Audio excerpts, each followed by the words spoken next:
Hi everyone, so I'm going to go over 18b from the log test review again. I think this is probably the page that's going to give us some challenge.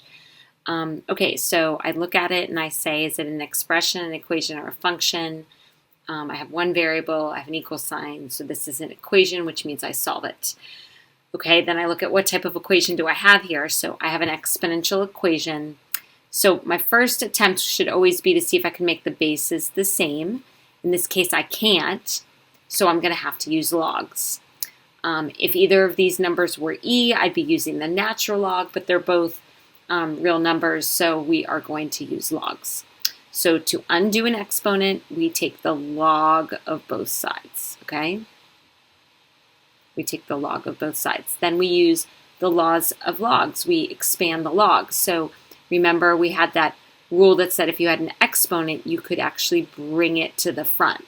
So we're going to do that in both cases here, and that's going to give me x plus 1 times log 5 equals 3x plus 6 times log 2.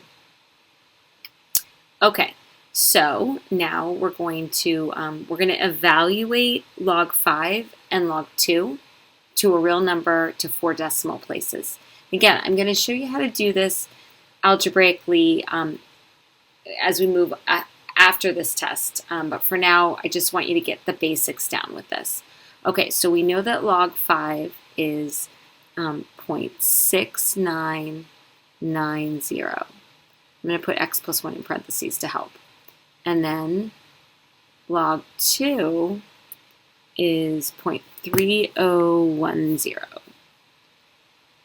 0.3010. Okay, so now we're going to distribute that number. It's just a number, but it's a long decimal, so just be really careful when you do that, okay? All right, so that's going to give me 0.699x plus 0.699 equals. It's going to give me 0.903x plus 1.806. And I'm just going to solve it like I do any equation that's got decimals in it. I'm going to subtract I'm going to subtract 0.699x. I'm going to bring the smaller one over. And I'm going to subtract 1.806.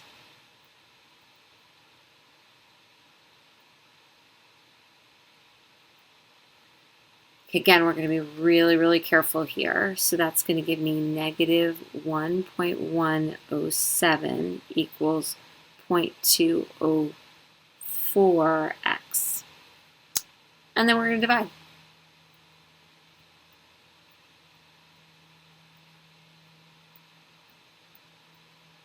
And so x is going to be negative 5.4264. Now, you certainly could check this answer to see if this all works out. You could raise 5 to that number and 2 to that number, and they should be pretty close, but because we rounded, they're going to be slightly off. Okay? All right, so hopefully that was helpful. Have a great day.